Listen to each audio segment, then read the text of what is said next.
코로나19 국내 확진자는 54명 늘었습니다. 국내 발생은 35명인데 교회와 시장, 학교에 이어서 패스트푸드점 종사자 모임까지 산발적 집단 감염이 번지는 추세입니다. 서울 롯데리아 직원 모임에서는 모두 11명이 확진됐고요. 경기 용인시 고등학교와 관련해서는 5명이 양성 판정을 받았습니다. 경기도 김포시 주님의 샘 장로교회와 고양시 반석교회 관련한 확진 사례가 잇따르고 있고, 충남 논산의 육군훈련소에서는 입대 사흘째인 훈련병이 확진됐습니다. 추석 명절 또 가을철 결혼 성수기를 앞두고 장례식장과 결혼식장의 방역 관리도 강화됩니다. 김민지 기자가 보도합니다. 서울 광진구에 있는 롯데리아 분자역점이 임시 폐쇄됐습니다. 지난 6일 서울 각지의 롯데리아 점포 직원 10명이 이곳에 모여 회의를 열었습니다. 이들은 근처에 있는 족발집으로 옮겨 식사를 했고 이후엔 치킨집으로 자리를 옮겼는데 이때 인원이 더 늘어 모두 19명이 참석했습니다. 이 중 어제 첫 확진자가 나왔고 현재까지 최소 11명이 확진됐습니다.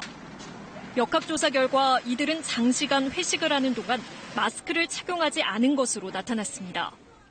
서울시는 즉각 대응반이 출동해 해당 보건소와 역학조사 및 접촉자 조사를 실시 중이며 해당 상가는 임시 폐쇄 조치하고 긴급 방역을 실시하였습니다. 경기도 용인에선 고교생들의 감염이 잇따랐습니다.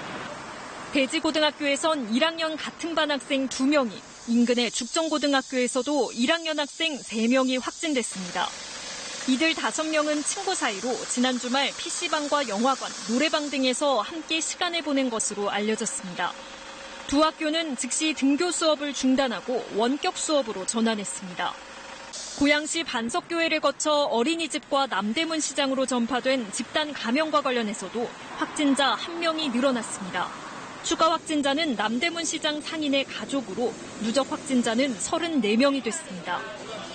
한편 방역당국은 가을철 결혼 성수기를 앞두고 결혼식장 뷔페를 고위험시설로 추가 지정했습니다. 장례식장도 관리자 배치가 의무화되고 QR코드 전자출입 명부가 도입됩니다. 결혼식장에 대해서도 전자출입 명부 권고, 방역수칙 안내방송 등을 실시하고 축의금 온라인 송부와 식사보다 답례품 제공 등 생활방역 홍보도 강화해 나갈 계획입니다. 이와 함께 보수단체들이 준비하고 있는 광복절 집회와 관련해 서울시는 집회를 취소하지 않을 경우 집회 금지 명령을 내리겠다고 밝혔습니다.